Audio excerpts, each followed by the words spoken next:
আপনার সঙ্গে কি ষড়যন্ত্র হয়েছিল? এটা না বিচার্য বিষয়, তো তাই জন্য বলতে চাই না। হয়নি এটা কি করে মানবো বলো তো? হয়নি এটা বুঝবো কি করে? কিন্তু যেহেতু বিচার্য বিষয় তাই বলতে পারছি না। মমতা ব্যানার্জি একটু গীতা ছুঁয়ে ভাবুক না জিনিসটা ঠিক আছে কিনা, কিংবা অভিষেক বন্দ্যোপাধ্যায় একটু ভাবুক যেটা ঠিক আছে কিনা, ঠিক হয়েছে কিনা। 21 তারিখে যে সভাপতিত্ব করলো, 22 তারিখ সকালে সে ধরা পড়লো, অথচ 18ই জুন এফআইআর করেছিল ইডি। এগুলো তো আমরা সব জানতাম, এগুলো কি জানি না? আসলে নিজে বাঁচতে অপরকে ঠেলে দাও, এই নীতি কিন্তু আর বেশি দিন চলবে না। মানুষ ধরতে পেরেছে। এই শওকত মোল্লা, এই জাহাঙ্গীর খান, এই যে সমস্ত নামগুলো উঠে আসছে, তারা তো এককালে আমাদের প্রশ্রয় এত দূর এসছে। তাহলে সেদিন প্রশ্রয়টা দিয়েছিল কে? যে দিয়েছিল তাকে ইয়ে করা হয়নি কেন, নিয়ন্ত্রণ করা হয়নি কেন? তো উনি বুঝতেন, এমন নয় যে মমতা ব্যানার্জি বোঝে না। মমতা ব্যানার্জি তো শওকতকে বলে কি তুমি বোমা মারার জন্য চাও? তো বুঝতেন, তার মানে তার কাছে কিছু খবর ছিল। অথচ শওকত মোল্লা সম্পর্কে খবর থাকলো, জাহাঙ্গীর সম্বন্ধে খবর থাকলো না। যে এক্সট্রাঅর্ডিনারি পাওয়ার সাউথ 24 পরগনা জেলায়, সেটা খবর থাকলো না। তার কাছে খবর থাকলো না জাহাঙ্গীরের নেতৃত্বেই আমাদের সবচেয়ে প্রিয় নেতা ছাত্র আন্দোলনের অশোকদেবকে কে ধাক্কা মারলো, এটা থাকলো না। কিন্তু আরাবুলের মতন লোককে তাড়িয়ে দিল। তাকে ডেকে জিজ্ঞাসা করা, বারবার জেল কেটেছে। আরাবুল চলে গেল, কাইজার চলে গেল, তাহলে কে থাকলোটা কি আমি বুঝতে পারছি না। এখন আবার দেখছি ববি কোটা কোনো কমিটিতেই নেই। না, মেয়র তো ছেড়েই দিলাম, ওটা আমি সাংগঠনিক কথা বলছি, যে সে নেই। এখন কে থাকবে আর কে থাকবে না, সেই যদি মমতা ব্যানার্জি নিজে নিজেই সিদ্ধান্ত নিশ্চয়ই তিনি নেবেন, কিন্তু সবার সঙ্গে কথা বলে তো নিত দুই চারজন। যাদেরকে হাত ধরে তিনি অন্য জগৎ থেকে এনে বিধায়ক সাংসদ করলেন, তারা কোথায়? ব্রাত্য বসু, তাকে তো আপনার জায়গাটা দেওয়া হয়েছিল।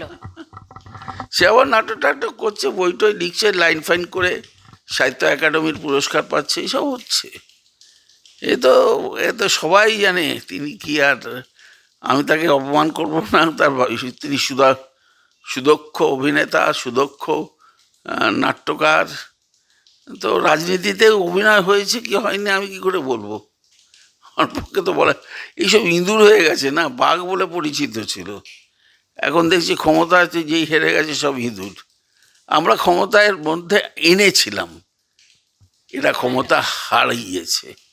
আমরা লড়াই করে সৃষ্টি করেছিলাম, এরা সবাই মিলে ধ্বংস করেছে। আপনার আগামী দিনের রাজনৈতিক পরিকল্পনা? এখন ঠিক ভাবিনি। একটাই আমার পরিকল্পনা, নিজে সুস্থ থাকি। শিকড়টায় যদি জল না দিই, স্বাস্থ্য কী করে ভালো হবে? তো আমাকে আগে শরীরটাকে ঠিক করতে হবে, এক। আর দুই, আইনি লড়াইটাকে প্রমাণ করতে হবে মিথ্যা মিথ্যা মিথ্যা। দলই কি আপনার এগেনস্টে ষড়যন্ত্র করেছিল? আমি না, আবার সেই একই প্রশ্নে তুই চলে এসছো। এটা না, যার জন্য, যে দলটা পার্থ চট্টোপাধ্যায়ের প্রাণ ছিল, তৃণমূল মানে আমরা পার্থদাকে দেখতাম মমতা বন্দ্যোপাধ্যায়ের পাশে, একদিকে মুকুল রায়, একদিকে পার্থদা। মানে এটা তো আপনার জন্য মেনে নেওয়াটা খুব কষ্টের। মানে না, পুরোনো দিন সে কথা ভেবে লাভ কি হবে? মুকুল রায়ের একটা দেখছিলাম রিলসে, মুকুল রায়ের একটা ইন্টারভিউ। সেখানে মুকুল বলছে, বুঝলেন, এ দলটা আর টিকবে না, এ টেকার দল নয়। মুকুল রায়, যাকে প্রায় সাহায্য না করে লোকে বলে যে সারদাটাকে সাজিয়ে টাজিয়ে দলের লোকরাই পাঠিয়ে দিয়েছে মুকুলকে, মুকুলের পাশে দাঁড়ায়নি। কেউ কেউ বলে যে ভালো জেল টেল ছিল, আমাদেরই জেল, মুকুল নয়, জেলে ভালোভাবে থাকবে, কিন্তু কাটিয়ে আসুক, এই মনোবৃত্তিতে দল তো চলেছে। মুকুল চলে গেছে, শুভেন্দু চলে গেল, সোনালী গুহ চলে গেল, তাপস রায় চলে গেল, মদন ডিফাং হয়ে আছে। আর কাকে পাঠাতে চায়? আর দুজন ভালো ভালো নেতা তারা চলে গেল। নির্বেদ রায়, সে আছে কি নেই আমি জানি না, খুব সাহিত্যকর্ম করে। আর অরুণাভ ঘোষ কংগ্রেসে তো ছিল, এসছিল, সাহসের সঙ্গে নিজে গিয়ে রেজিগনেশন দিয়ে চলে গিয়েছিল। আমরা এগুলো থেকে তো কোনো শিক্ষা নিইনি না। এই পতন শুরু হয়েছে কিন্তু পঙ্কজ ব্যানার্জিকে দিয়ে। পঙ্কজ ব্যানার্জি প্রথম অভিযোগ করেছিল স্বরূপ বিশ্বাসের বিরুদ্ধে, লিখিতভাবে অভিযোগ করেছিল। সে বিরোধী দল নেতা ছিল। তারপর 2006-এ পঙ্কজ বন্দ্যোপাধ্যায় নিজে বলেছিল, ওনার ডাকনাম মিন্টু দা, আমার ডাকনাম কাতু, যে কাতু শোন একটা কথা বলছি, আমার না বয়সটা হয়ে যাচ্ছে, তো শরীরটাও ভালো নেই, আমার একটা রাজ্যসভার টিকিট তোরা মমতাকে বল আমায় দিতে। আমরা এত লোককে রাজ্যসভার টিকিট দিয়েছি, চিনি না জানি না, তুলে এনে এ তো মানে নিজের মতন করে যাকে মনে হচ্ছে তাকেই দিয়ে দিই। একে তো সর্বসম্মতিক্রমে কাউকে দিচ্ছি না। তা সেদিন যদি একটা পঙ্কজ বন্দ্যোপাধ্যায়কে দিত তাহলে ভালো হতো। এবং সেখান থেকেই শুরু হয়েছে এই পদস্থলন দলের। দল বড় হয়েছে মনে হচ্ছে, বলো 215, 220, কেউ বলছে 224, কখনো বলছে 250।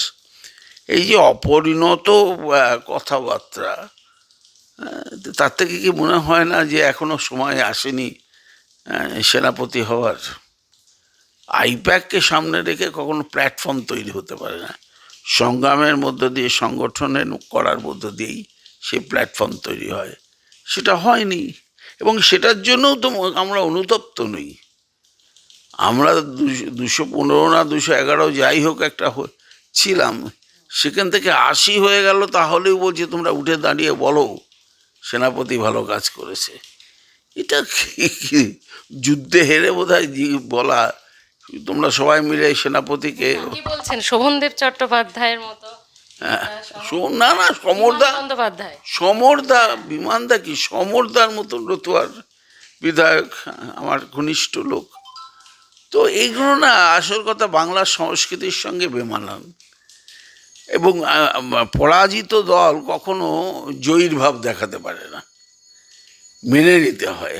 আমার অনেক হয়তো কারচুপির অভিযোগ থাকবে, অনেকে ভোট দিতে পারেনি এসআইআরের ইয়েতে, স্ট্র্যাটেজি ভুল করেছে, স্ট্র্যাটেজি বিজেপি বেটার স্ট্র্যাটেজি করেছে, তাই হয়েছে। নাইলে মমতা বন্দ্যোপাধ্যায়ের মতন নেত্রী বিজেপিতে নেই, এ বলে কোনো লাভ নেই।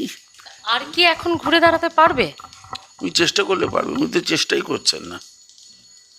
উনি খাড়া লোককে সংগঠনে নিয়ে আসছে, যাদের সঙ্গে সংগঠনের কোনো নারীর যোগ নেই, তারা বলছে সভাপতি। সুব্রত বক্সী তো এমনিও ছিল, এমন কিছু তো কাজ করতো না, অসুস্থ হোক আর যাই হোক বসে থাকতো, সই করতো, কিন্তু লোকে চিনতো এ হচ্ছে সুব্রত বক্সী। আমি তার বদলে চন্দ্রিমাকে দিয়ে দিলাম। ওর মন্ত্রিত্বকালে বোধ হয় 9টা না 10টায় ওর দিয়ে। এই যে একটা খামখেয়ালি পানা।